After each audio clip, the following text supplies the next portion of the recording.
오늘 함께 은혜를 나누실 하나님의 말씀은 마태복음 6장 19절에서 26절까지의 말씀입니다.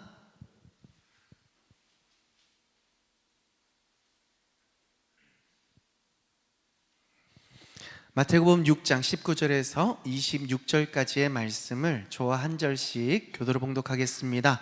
너희를 위하여 보물을 땅에 쌓아두지 말라. 거기는 좀과 동록이 해하며 도둑이 구멍을 뚫고 도둑질하느니라.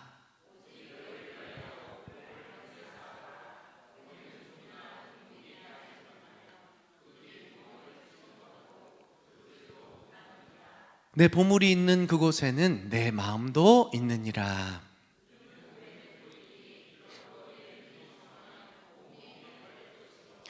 눈이 나쁘면 온몸이 어두울 것이니 그러므로 내게 있는 빛이 어두우면 그 어두움이 얼마나 더하겠느냐.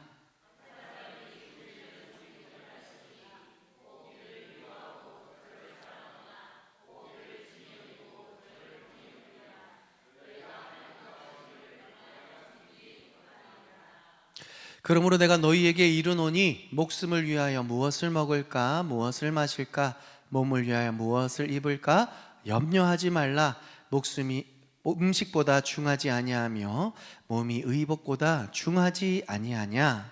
공중의 새를 보라. 심지도 않고 거두지도 않고 창고에 모아들이지도 아니하되 너희 하늘 아버지께서 기르시나니 너희는 이것들보다 귀하지 아니하냐. 아멘. 할렐루야. 믿음 가운데 나온 우리 성도님들, 오늘 이 밤에 하나님께서 우리에게 귀한 기도의 응답을 주시고 마음의 기쁨과 평안으로 함께 주실 줄 믿습니다. 얼마 전 제가 감기 때문에 병원을 다녀왔습니다. 요즘 환절기라 그런지 그날따라 유난히 사람들이 많이 있었어요. 그런데 제 눈에 들어온 것은 팔에 기부스를 하거나 또 불편해하는 그런 어떤 육체의 모습보다 그들의 얼굴 표정이 눈에 들어왔습니다. 대부분 피곤해 보였고 무엇보다도 그들의 표정에 염려가 가득하다라는 것을 느꼈습니다. 몸이 아파서 병원을 찾은 것이겠지만 그들을 정말 무겁게 짓누르는 것은 질병이 아니라 그 질병과 함께 다가오는 염려 때문일 수도 있겠다라는 생각을 하게 되었습니다. 여러분은 어떠신가요? 요즘 들어 더 자주 염려하게 되는 것 같지 않으신가요? 직장의 문제, 경제의 어려움, 관계의 문제, 또 자녀 걱정, 끝없는 고민과 걱정 속에서 우리는 살아가게 되는데 요즘 혹시 그거 염려가 더 많아지시는 것은 아닌지 모르겠습니다. 그런데요, 우리에게 피로가 쌓이고 가슴이 답답해지고 때로는 잠을 설치는 대부분의 이유가 바로 육체의 문제보다는 마음의 문제, 결국 염려 때문이라는 것을 알고 계십니까? 한 연구에 따르면 염려는 우리 몸과 마음을 동시에 지치게 하고 신경계를 막 손상시킨다고 합니다. 염려가 많을수록 중요한 일에 집중하기도 어렵고 작은 일에도 쉽게 스트레스를 받게 만든답니다. 이렇게 염려는 우리를 더 고립시키고 불안하게 만드는 거예요. 염려하는 게 좋을까요? 나쁠까요? 안 좋은 거죠. 그래서 성경은 우리에게 염려하지 말라고 명확하게 우리에게 명령하고 계시는 겁니다. 왜 그럴까요? 염려가 단순히 일상생활에 문제를 일으키는 것뿐만 아니라 우리의 영적인 생활에도 심각한 영향을 미치고 있기 때문입니다. 바로 하나님 앞에서 우리에게 예비해 놓으신 충만한 삶을 깨뜨리는 방해물이 되기 때문입니다. 염려와 충만은 서로 반대의 의미를 가지고 있죠. 그런데 이 둘은 모두 우리 내적 상태와 삶에 깊은 영향을 미치고 있다는 공통점이 있습니다. 염려는 불안과 부족함 때문에 찾아오죠. 우리가 세상적인 것에 마음을 두었을 때 환절기죠. 네. 우리가 세상적인 것에 마음을 두었을 때에 부족하고 그래서 불안하니까 염려가 계속 찾아오는 거예요. 그런데 우리의 시선을 하나님 앞에 맞추고 하나님께서 공급하여 주시는 그 은혜를 우리가 경험했을 때에 우리는 충만이라는 것을 경험하게 되는 겁니다. 따라서 오늘 우리 설교 제목처럼 염려를 넘어 충만한 삶으로 나아가는 저와 여러분이 될 수 있기를 소망합니다. 세상적 염려를 넘어서 하나님 안에서 충만한 삶을 선택하며 나아가실 수 있는 우리 모두가 될 수 있기를 기대합니다. 성경에서 염려를 넘어서 충만한 삶을 살았던 대표적인 인물이 아마 다윗일 겁니다. 다윗은요, 사울이 쫓아오는 동안 도망다니면서 머리 뚫 곳조차 없는 정말 부족한 인생, 불안한 인생을 살아갔지만 다윗은 시편 23편에서 명확하게 이야기합니다. 여호와는 나의 목자시니 내가 부족함이 없으리로다. 충만했다라는 겁니다. 현실의 삶은 부족하고 불안하고 연약한 투성이었지만 주께서 나를 붙잡아 주시니, 주께서 내 길을 인도하시니 푸른 풀밭에 몸을 누일 수 있는 것처럼 사망의 음침한 골짜기로 내가 다닌다 할지라도 곧 거기서도 나를 붙잡아 주시는 하나님으로 인하여 내가 충만합니다, 내가 행복합니다, 내가 온전합니다 고백하였던 다윗의 삶을 우리가 바라보면서, 그렇다면 다윗이 위기의 그 현장, 그 현실을 바라보는 것이 아니라 그를 붙들어 주신 하나님을 붙들었던 것처럼, 그 하나님을 온전히 바라보았던 것처럼 오늘의 불안한 현실을 살아가는 우리 모든 성도님들, 그 현실에 초점을 맞추는 것이 아니라 함께 해주시는 하나님 앞에 나와 그분의 은혜 앞에 사로잡혀 염려를 넘어 충만한 삶을 살아갈 수 있는 우리 모든 성도님의 삶이 되시길 주님의 이름으로 축복합니다. 맥스 루케이도 목사님께서 Anxious for Nothing, 염려하지 마라 라는 책에서 이런 말씀을 하셨습니다. 아무리 염려해도 우리는 내일을 절대 바꿀 수 없다. 뭐라고요? 아무리 염려해봤자 우리는 내일의 단 티끌 하나만큼도 절대로 바꿀 수 없다라는 겁니다. 그래서 결국은 무슨 말 하고 싶은 거예요? 염려가 쓸데 있다 없다? 네, 여러분 졸리다 싶으면 큰 소리로 대답을 하세요. 그러면 졸음이 떠나갈 줄 믿습니다. 염려할 필요가 있다 없다? 없다. 왜요? 염려해봤자 우리가 바꿀 수 있는 것이 하나도 있다 없다? 없다. 마태복음 오늘 본문의 말씀을 통해 예수님께서는 우리의 염려를 내려놓고 하나님 안에서 충만한 삶을 살아갈 수 있는 그 길을 제시해 주셨습니다. 여러분, 이제 이 말씀을 통해 우리의 삶에 가득 찬 염려를 내려놓고 하나님께서 주시는 참된 평안과 기쁨 가운데 충만한 삶을 누릴 수 있기를 소망합니다. 그런 삶을 살아가기 위해서 첫 번째로 우리가 영적 가치관을 재정립할 수 있어야 됩니다. 무슨 가치관요? 그렇죠, 영적 가치관을 재정립해야 됩니다. 19절에 예수님은 땅에 보물을 쌓지 말라라고 말씀하셨습니다. 땅에 보물을 쌓지 마라. 여기서 보물은 단순히 물질적인 소유를 의미하는 것이 아니라 결국 우리가 가장 소중히 여기는 것, 가치관을 의미하고 있죠. 예수님은 내 보물이 있는 곳에 내 마음도 있다라고 이야기하는 겁니다. 돈이 우리 삶의 가장 큰 보물이야. 그러면 돈이 보물인 겁니다. 명예가 우리에게 가장 소중한 거예요. 그럼 명예가 보물인 겁니다. 그러니까 명예가 있는 곳에, 돈이 있는 곳에 우리 가치가 있고 우리의 삶의 방향이 맞춰지게 된다라는 건데, 그런데 하나님께서 그 보물을 지금 어디다 두지 말래요? 땅에 두지 말래요. 어디다 쌓아두래요? 좀도 없고 동록도 없고 도둑이 끼치지도 않는 하늘에 쌓아두라는 겁니다. 쉬 없이 사라질 것들에 마음을 두지 말고 영원히 거하는 하나님께 우리의 가치와 소망을 두라고 말씀하시는 것입니다. 우리는요, 예수 그리스도를 믿고 구원함을 받으면서 이 영원한 하늘에 가치와 소망을 두고 있는 자들인 줄 믿습니다. 우리는 분명히 고백했어요. 예수님을 믿지 않았을 때, 경험하지 못했을 때, 구원받지 못했을 때 우리는 쉬 없이 사라질 것에 목숨을 걸며 살았습니다. 그쵸? 돈 많이 벌어야 된다. 어쨌든 건강해야 된다. 어쨌든 출세해야 된다. 어쨌든 내 이름이 알려져야 된다. 우리는 그것이 사람들의 인정을 받고 한평생 정말 잘 살았다라는 믿음을 가지고 우리는 살아갔단 말이죠. 그런데 예수 그리스도를 만나면서 이것이 바울의 고백과 같이 정말 덧없는 거구나.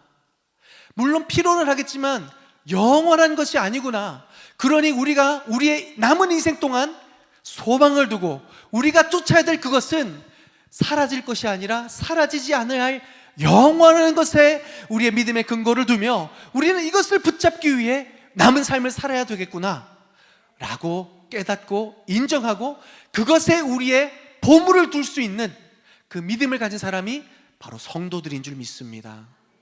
그러니 여러분, 정말 우리가 예수 믿는다면 우리들의 보물이 어디 있는지 잘 체크해 봐야 됩니다.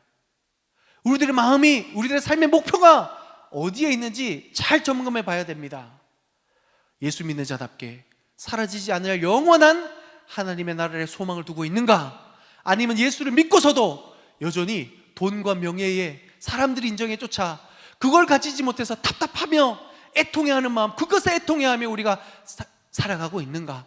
우린 그것을 점검하면서 나는 정말 무엇을 믿고 있는가 점검하고 구원받은 성도답게 보물을 하늘에 쌓아둘 수 있는 귀하고 복된 믿음의 성도님 되시기를 주님의 이름으로 축복합니다. 그렇게 하늘의 보물을 쌓아두는 삶은 우선적으로 시간을 하나님 앞에 드릴 수 있는 성도가 되어야 할 줄 믿습니다. 여러분, 여러분의 시간을 하나님 앞에 드리기를 아까워하지 마십시오. 왜요? 하늘의 보물을 쌓아두는 일이기 때문인 줄 믿습니다.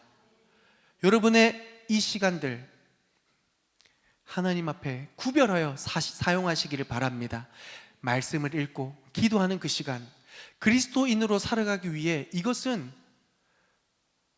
절대적으로 필요한 시간입니다. 우리가 하나님을 만나는 가장 중요한 절대 예외가 없는 두 가지 은혜의 방편은 말씀과 기도입니다. 말씀을 보지 않는데 하나님을 알 수가 있을까요? 믿음이 생길 수 있을까요? 전혀요. 기도하지 않는데 응답이 있을 수 있을까요? 은혜가 있을 수 있을까요? 우리의 삶의 평강이 찾아올 수 있을까요? 아니요. 그게 없으니까 우리는 세상에 어떤 것을 자꾸 붙잡으려고 애를 쓰다가 이것도 안 되는구나, 저것도 안 되는구나, 그래 놓고 우리가 무슨 말 하는 줄 알아요? 하나님 도대체 어디 계세요? 이런 논리적으로도 안 맞고 상식적으로도 안 맞고 뭔가 이상한데 자꾸 그렇게 하나님 앞에 원망하고 불평하는, 혹시나 그런 성도님이 계시다면 잘 한번 점검해 보십시오. 말씀과 기도를 통해서 하나님께서 원하신 그 뜻 가운데로 믿음을 순종했는데 뭔가 일이 안 좋아진다면 제가 하나님께 원망해 보겠습니다. 제가 하나님 앞에 한번 따져 보겠습니다. 그런데 지금까지 하나님은 그러신 적이 없어요. 말씀과 기도 가운데 하나님께서 우리에게 감동을 주시고 그 감동을 따라 믿음으로 결단한 믿음의 한 성도들에게 하나님은 절대로 후회할 것이 없는 하나님의 은혜와 축복으로 지금까지 역사하신 줄 믿습니다. 그러니 여러분, 그 은혜를 따라 충만한 삶을 살아가시려거든 시간을 들이세요. 시간을 들이세요. 예배하는 시간을 들이시고 하나님 앞에 나아가는 말씀과 기도하는 시간을 들이시고 또 주님 앞에 봉사하는 시간을 들이시고 이것을 위해 선한 사역하는 시간을 들이시면서 하늘의 보물을 쌓아둘 수 있는 성도님 되시길 바랍니다. 두 번째는 재정을 하나님 앞에 드릴 수 있는 삶을 살아가시기를 바랍니다. 여러분, 내 보물이 있는 곳에 내 마음이 있다 그랬어요. 여러분의 보물 뭡니까? 여러분의 보물 뭐예요? 여러분의 보물 뭐예요? 여러분의 보물 뭐예요? 예수 그리스도 그래야죠. 아니 지금 예수 그리스도 그래야죠. 여러분 지금 자꾸 돈 이러려겠죠. 제가 그래서 혹시나 싶어서 3번이나 물었는데 정말 사랑합니다 여러분. 자 다시 여러분 여러분의 보물은 예수 그리스도십니다. 아멘이시죠? 그런데 그리스도 예수께서 나의 삶을 통하여 어떤 일을 행하려 했을 때 시간도 필요하고 물질도 필요하다라는 거예요. 아멘이십니까? 여러분, 여러분이 이웃을 위해 선한 사역하려 할 때 물질이 필요합니까? 필요하지 않습니까? 예, 옆에 있는 그 동료에게 커피 한 잔 사주려면 돈이 필요합니까? 안 필요합니까? 복음 전하기 위해서 밥 한 끼 할까? 마음 열기 위해서 밥 한 끼 할까? 저도 필요해요, 여러분. 최근에요, 제가 너무 뿌듯한 일이 있어요. 이거 시간, 네, 괜찮을 것 같아요. 제가 다이소에 가서 목요일 날 그 60명 전도사님들 이렇게 전도 물품 챙기느라고 가방 사러 다이소에 갔어요. 근데 누가 봐도 전도사, 얼굴이 전도사예요. 정장에 성경책을 딱 가지고 과자를 사고 있더라고요. 그런데 그 찰나에 이분이 예수님 믿으세요 이러면서 점원, 손님 그 앞에 저 이렇게 예수님 믿으세요, 예수님 믿으세요 그런데 정말 이 사람이 우리 교회 왔으면 좋겠다 싶을 정도로 정말 온유한 마음으로 예수님 믿으세요 이러는데, 저한테도 예수님 믿으세요 하길래 제가 이 사람 민망할까 봐 아무 말 없이 네 전사님 수고하십니다 하고 딱 받았어요. 그런데 과자를 사는 거 딱 보니까 아무리 봐도 목사는 촉이 오잖아요. 촉이 대단한 사람 아닙니까? 그래서 저 사람 이거 지금 과자 사가지고 또 전도하려나 보다. 그래서 제가 조용히 가가지고 전사님 저 양치제일교회 목사예요, 이거 전도할 때 쓰세요 그러면서, 근데 내 조용히 정체 안 밝히려고 제가 쓰세요 그랬더니 목사님이세요? 그래서 안녕하세요.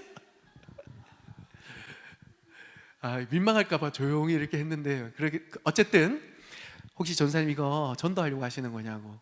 그렇다고. 제가 어떻게 할게요? 그거 제가 다 결제했습니다. 여러분, 돈은 이렇게 쓰는 거예요. 돈은 이렇게 쓰는 거라고요. 제가 얼마나 뿌듯했는지 몰라요. 다행히 너무 큰 돈이 아니라서 다행이었지만 정말 마음속에 이거 사야 된다, 무조건 사야 된다. 돈이 필요해요. 그래야 하나님의 선한 사역을 감당할 수 있죠. 그런데 돈이 있으면서도 드리지 않는 사람들이 있어요. 내 쓸 것 위해서. 자기 쓸 것은 많은데 하나님 위해서 쓸 것이 없어요. 여러분, 어제 말씀에 여러분이 헤아리는 그 헤아림으로 하나님이 헤아린대요. 여러분이 하나님을 존귀히 여기는 만큼 하나님이 우리를 존귀히 여긴대요. 나를 사랑하는 자들이 하나님의 사랑을 입는데요. 아멘이십니까? 내 쓸 것은 막 그렇게 챙기면서도 하나님이 이거 좀 해라 그러는데도 하나님 없어요. 막 주머니는 이런데 막. 그러니까 하나님도 이만큼 갖고 있는데 너한테는 안 준다 그러고 치겠지. 여러분, 주의 일을 위해서 한번 기쁨으로, 근데 제가 느끼는 거지만 우리 성도님들 진짜 열심히 최선을 다해서 물질도 아름답게 쓰시는 것 같아요. 할렐루야. 근데 더 하나님 앞에 드려보세요. 그러니까 뭐냐면 하나님이요 다 갚아주시더라고요. 채워주시더라고요. 다시 한 번 더 말씀드려요. 제가 그 정교인 여행도 가보고 뭐 해보니까 우리 성도님들 지갑 여는데 아까운 사람이 없어요. 맞아요. 근데 그냥 목사로서 어떤 욕심이 있냐면 하나님이 더 부어주시는 걸 좀 경험해 봤으면 좋겠다라는 거예요. 할렐루야. 하나님 그런 분이시라는 거를 경험해 보셨으면 좋겠어요. 자, 이웃을 사랑하고 섬기는 삶 똑같은 거예요. 결국 하늘의 보물을 쌓는다라는 건 뭐예요? 하늘의 상급을 쌓고 또 우리가 살아가는 우리의 인생 가운데 사람을 남기고 하나님 나라를 이루어갈 수 있는 그러한 믿음의 삶을 살아가라라는 것이죠. 결국 영적 가치관, 우리의 가치관이 물질에 머무는 것이 아니라 하나님을 향해, 저 하나님의 나라를 향해 머물면서 우리의 시간과 우리의 물질과 우리의 힘을, 우리의 에너지를 쏟아야 된다라는 것을 말씀드리는 것입니다. 오늘 매일의 하루하루를 살아갈 때 우리가 정말 어디에 힘을 쏟고 있는지, 무엇을 남기기 위해 애를 쓰고 있는지 우리의 삶을 잘 살펴보면서 좀과 동록이 없는, 도적질하지 못하는 영원한 천국에 우리의 보물을 둘 수 있는 저와 여러분이 될 수 있기를 소망합니다. 둘째로 우리는 영적 시각을 바로 세워가야 됩니다. 22절 23절에 눈은 몸의 등불이라고 합니다. 눈은 몸의 등불이래요. 여러분, 이런 생각 안 해보셨어요? 눈은 마음의 등불이다 그러면 되게 잘 맞잖아요.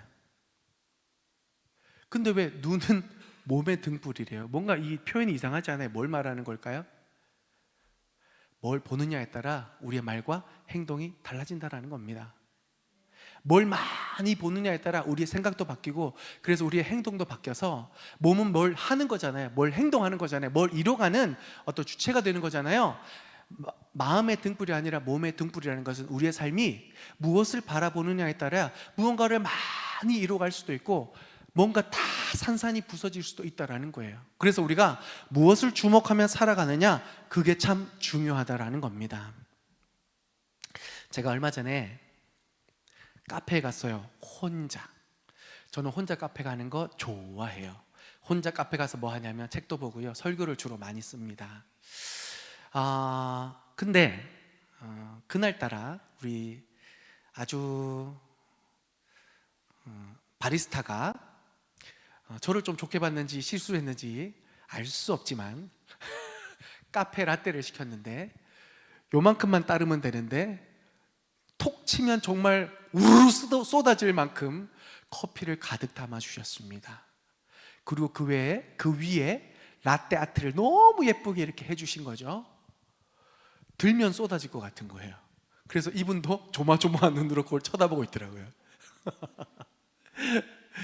그래서 제가 이걸 안 쏟기 위해서 이렇게 잡고 올라가는데 진짜 온통 신경을 이렇게 막 집중해서 테이블로 갔던 기억이 있습니다. 사실 그날이 좀 마음이 좀 답답한 날이었어요. 뭐 설교도 설교지만 내년 사역 어떻게 할까, 또 이런저런 성도들 생각에, 또 개인적인 이런저런 것 생각에 마음이 좀 답답하고 무거운 때였는데 그 라떼를 다행히 안 쏟고 테이블에 딱 앉으면서 휴 하는 동안 딱 이 생각이 나는 겁니다. 마음이 무거웠고 힘들었는데, 염려가 가득했는데 여기에 집중하는 동안만큼은 아무 생각이 안 났다라는 거예요. 뭘 말하고 싶은 거예요? 여러분, 우리가 염려가 찾아올 때 있죠. 또 답답함이 올 때가 있죠. 그런데 염려를 초점을 맞추는 것이 아니라 그 염려 가운데 우리와 함께 해주시는 주님께 초점을 맞추면 염려가, 어둠이 떠나가고 그리스도 안에 평강이 우리를 사로잡아 주실 줄 믿습니다. 베드로가 그걸 딱 보여주잖아요. 베드로가 배 안에 있었어요. 그런데 이제 배가 풍랑이 일고 이러는 시절, 예수님이 저기서 걸어오세요. 물 위를 걸어오세요. 베드로가 너무 깜짝 놀라서 예수님, 저도 물 위를 걷어서 주님께 가게 해주십시오 라고 했더니 오라 이러시잖아요. 보세요. 처음에 걸었어요, 못 걸었어요? 걸었다니까요. 시선이 어디 있어서? 주님께 향해 있어서. 시선이 주님께 향해 있는 동안은 물 위를 걸었습니다. 그런데 걷다 보니까 바람이 얼마나 세게 치는지, 물결이 얼마나 막 이렇게 세게 험난하게 하시는지, 야, 이거 심상치 않다. 야, 여기 빠지면 장난 아니겠는데? 현실적인 생각과 눈에 보이는 현상들의 시선을 빼앗기면서 베드로가 어떻게 됩니까? 퐁당 빠지죠. 허우적대면서 주여 살려주십시오. 시선을 어디에 향해 있느냐에 따라 우리가 물 위를 걷는 인생이 될 수도 있고, 시선을 어디를 향해 있느냐에 따라 허우적대면서 곧 죽을 수도 있는 위태한 지경에 우리가 내몰릴 수도 있게 된다는 것을 우리는 베드로의 모습을 통해 살펴볼 수 있어야 됩니다. 사랑하는 성도 여러분, 우리가 삶을 살아가면서 어디에 시선을 고정하며 살아가고 계십니까? 여러분, 문제에 초점을 맞추어서는 안 됩니다. 우리가 살아가는 현실을 잘 직시하는 것은 중요하지만, 잘 파악하는 것은 중요하지만, 그러나 그 이상도 그 이하도 아니라 그 현실을 붙잡고 계시는 하나님께 우리의 시선을 고정할 수 있어야 합니다. 그럴 때 하나님께서 우리에게 능력을 베풀어 주셔서 풍랑이 이는 그 물결 위도 걷게 하시며, 하나님께서 우리가 찬양한 것처럼 물 위를 걷게 하시지 못하시겠다면 물을 갈라버리시는 하나님의 역사가 우리의 삶에 일어나게 될 줄 믿습니다. 따라서 사랑하는 성도 여러분, 주님의 말씀을 묵상하고 주님을 바라보고 그럴 때 우리에게 찾아오는 그 은혜의 충만함으로 살아가실 수 있기를 바랍니다. 현실의 문제를 묵상하지 마세요. 말씀을 묵상하세요. 돈을 묵상하지 마세요. 주님을 묵상하세요. 그럴 때 주님께서 세상 염려를 다 떠나보내시고 온전한 평안으로 능력으로 우리와 함께 해주실 줄 믿습니다. 마지막 세 번째로 우리는 예수 그리스도의 주되심을 함께 선포하며 나아가야 합니다. 우리의 주님이, 우리의 주인이, 우리의 삶의 주인이 누구인지를 명확하게 우리는 고백할 수 있어야 된다는 것이죠. 24절에 예수님께서는 분명히 말씀하셨습니다. 한 사람이 두 주인을 섬길 수 없나니 너희는 하나님과 재물을 겸하여 섬길 수 없느니라. 아멘이십니까? 이 구절에서 하나님과 재물 사이에 분명한 결단을 주님이 요구하십니다. 그런데 여러분, 좀 이거 본문을 볼 때마다 좀 의아하지 않습니까? 온 세상을 지으신 하나님과 어떻게 이 재물이 동급인 것처럼 보여지면서 둘 중에 하나를 선택하라. 저만 이상한가요?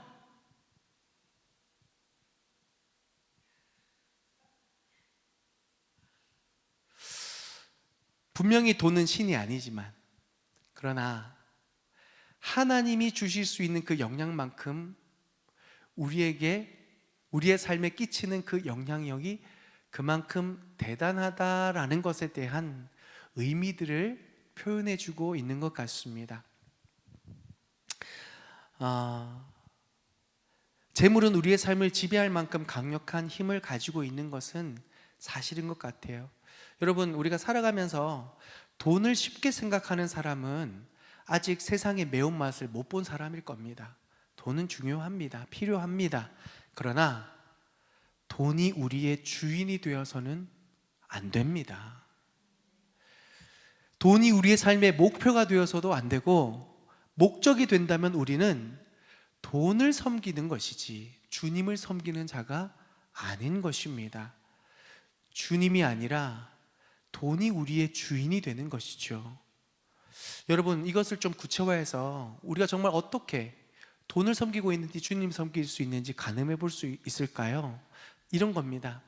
어떻게 하면 하나님을 기쁘시게 할까라는 질문과 함께 그런 삶에서 행복을 누리기 위한 그런 삶을 추구하는 것이 아니라, 어떻게 하면 돈을 많이 벌지?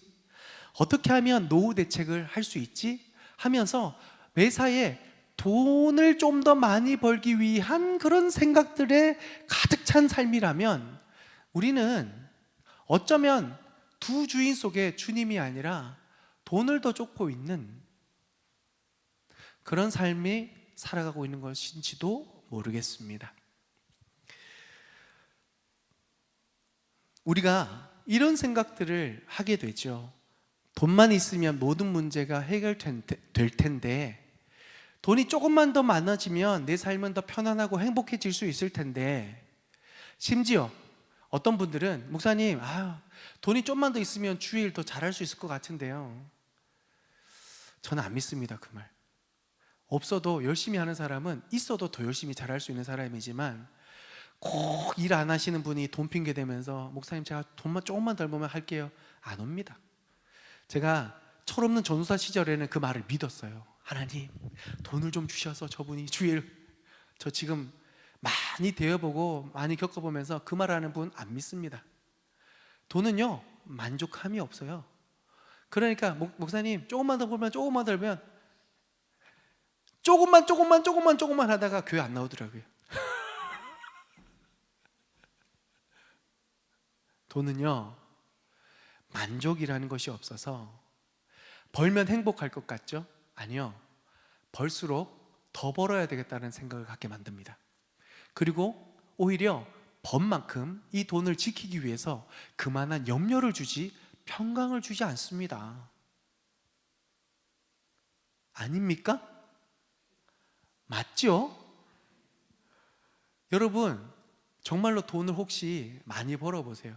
주님으로 인해서 돈을 많이 벌게 되고 정신이 똑바로 차려져서 성령이 충만하다면 하나님께서 이 돈을 주신 이유가 분명히 있다. 내가 어디다 돈을 쓸까? 어디다 하나님 앞에 영광 돌릴까? 이런 생각으로 사는 사람은 평강이 임하는데요, 갑자기 돈이 왜 이렇게 많이 벌리지? 좋은데? 하고 돈에 집중하는 사람은요, 어느 날 이거 돈 갑자기 잃어버리면 어떡하지? 이렇게 된단 말이에요. 무엇이 우리의 주인인지를 우리의 말과 행동에서 분명히 나타나게 되어 있습니다. 우리가 무엇을 쫓느냐에 따라 우리가 어떤 주인을 섬기고 있는지에 대해서 분명히 나타내주고 있습니다. 그렇다면 여러분, 오늘 이 순간까지 여러분은 무엇을 섬기며 누구를 주인으로 여기며 살아가고 계십니까? 하나님을 주인으로 삼아 하나님께서 이끌어 가시는 은혜 앞에 아름다운 삶을 살아가시는 저와 여러분이 될 수 있기를 소망합니다. 하나님만이 우리의 진정한 주인입니다. 예수님을 우리의 주인으로 고백할 때 우리는 더 이상 재물을 의지하지 않고 하나님을 향한 분명한 믿음 안에서 살아갈 수 있게 되는 것입니다. 예수님이 주인이 되신다는 것은 우리의 모든 선택에서 그분이 우선이 되어야 한다라는 것입니다. 우리가 예수님을 주인으로 모시면 더 이상 재물에 우리의 마음을 빼앗기지 않고 하나님의 주권 아래 진정한 충만한 삶을 살아갈 수 있게 되는 것입니다. 이 말은요, 결국 우선순위가 뭐냐는 거죠. 하나님의 영광을 위해서 돈이 필요하면 필요한 대로 있으면 하고 없으면 안 하는 거죠. 맞습니까? 우선순위입니다. 하나님을 섬기는 자의 특징입니다. 그런데 하나님을 섬기지 않고 돈을 섬기는 사람은요, 있으면 내가 성공했구나, 없으면 내가 실패했구나, 있으면 내가 나름 떵떵거리면 성공한 인생이구나, 좀 잘 사는 인생이구나, 없으면 난 저주받았구나, 행복하지 않구나. 무엇을 주인으로 섬기느냐에 따라 우리 인생의 해석도 결론도 바뀌어지게 된다는 것을 우리는 기억해야 됩니다. 우리는 현실적으로 재물이 주는 유혹을 부정할 수는 없습니다만 재물은 절대로 우리의 영혼을 책임질 수 없다라는 것, 하나님만이 우리 인생의 주인이시며 그분만이 우리의 삶을 온전히 이끌어 가실 수 있는 유일한 소망이 되심을 반드시 기억하고 돈이 아니라 물질이 아니라 하나님만을 섬기며 나아갈 수 있는 우리 모든 성도들 되시기를 주님의 이름으로 축복합니다. 그래서 오늘 이 순간 우리는 재물과 하나님 중에서 분명히 선택해야 될 결단의 시간이 왔습니다. 재물이 우리에게 안정감을 줄 것처럼 보이지만 그것은 일시적인 착각일 뿐입니다.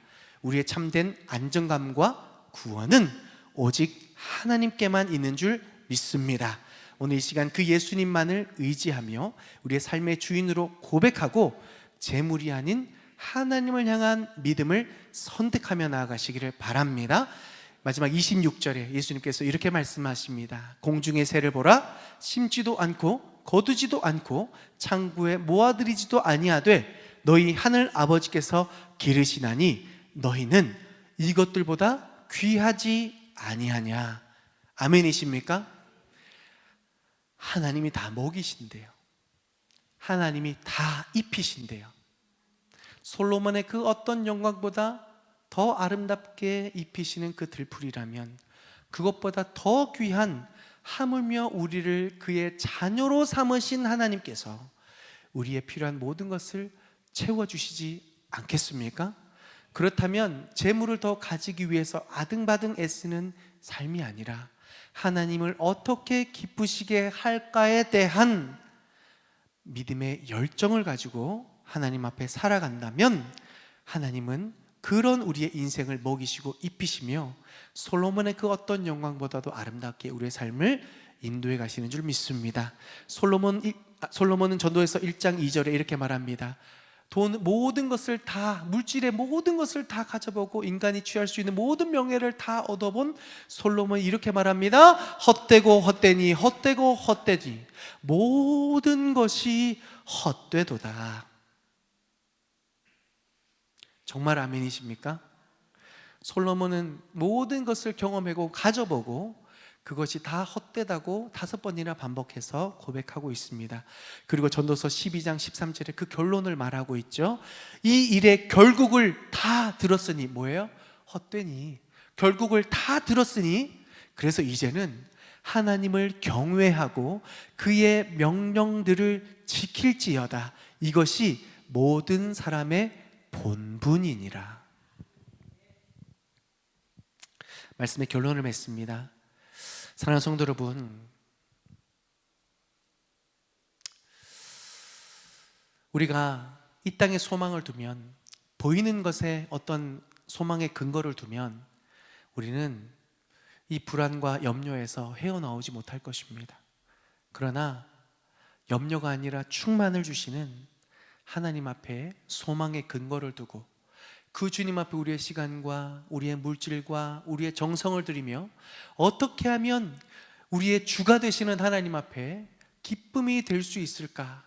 우리의 삶을 내어드리며 우리의 보물을 그 하나님 앞에 내어드릴 때에 하나님은 절대로 좀이나 동록이 들지 않게, 상하지 않게 우리의 삶을 책임져 주시고 먹이시고 충만한 가운데 우리의 삶을 열매 맺으며 승리하는 삶으로 인도해 주실 줄 믿습니다. 따라서 오늘 이 말씀 속에 여러분 결단하십시오. 앞으로 우리는 무엇을 붙들며 무엇을 의지하며 무엇을 위해서 살아갈 것인가? 구원받은 성도답게 우리의 인생의 목표를 분명히 결정하시고 하나님 예비하신 이 은혜와 충만한 삶을 아름답게 누려가시는 우리 모든 성도님 되시길 주님의 이름으로 축복합니다. 우리